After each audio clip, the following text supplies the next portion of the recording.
So I did a terrible job explaining this in the actual video, so this is going to be a voiceover. We're working on my 1991 Dodge Dakota square body. We're doing a heater core, and there are a few things on the internet that you cannot fucking find. So I'm going to add this to the internet, so if anybody comes across it, you'll find it. Now, you don't use every connection that is under the dash.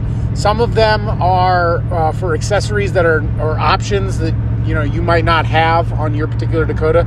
So if you have a few pigtails just hanging out that weren't connected to anything, that's totally fine. Next thing we're going to talk about is you have to, before you reinstall, you have to do all of your connectors and all of your cables, because you can't get to shit once it's set in place. So fit it in there, do all your connections, and then half-ass bolt it in just in case you got to pull it back out for any kind of reason. But all the connections that go to the stereo, all that stuff, sit on top of the heater core, so you have to do that first.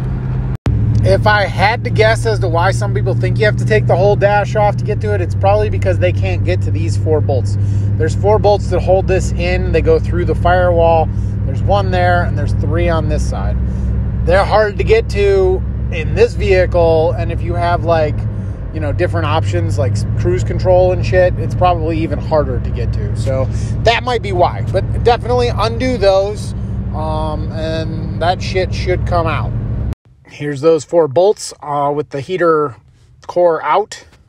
Now this piece right here that directs heat everywhere is just kind of sitting in there, and it's bolted on with 3 bolts to your dash glove box. That all comes out with it. You undo those 3 bolts and this whole piece will come off. So you just take those 3 bolts off, and then it just kind of sandwiches in there. There's only 1 screw that holds it to the rest of the plastic.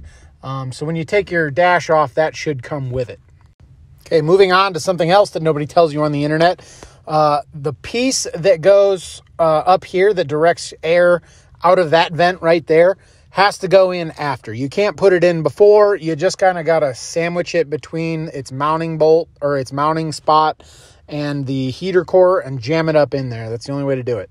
Now, I was confused as to which one of the green wires went on top of this vacuum solenoid and which one went on bottom. I've determined that it does not matter. You can hook them up top, bottom, either way. It does not matter. The new heater core, as you can see here, does not fit.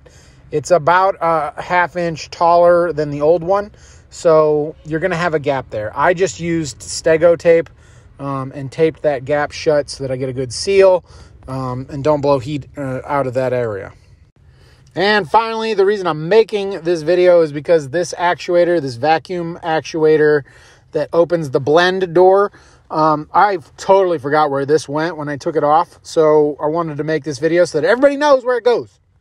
It goes right there in this little corner. I'm about to hook it up right now. You put that little white plastic piece on there. It goes up through the bottom and turns, and then it bolts right there. I couldn't find that to save my life. So I wanted to make this video just so everybody knows where that goes.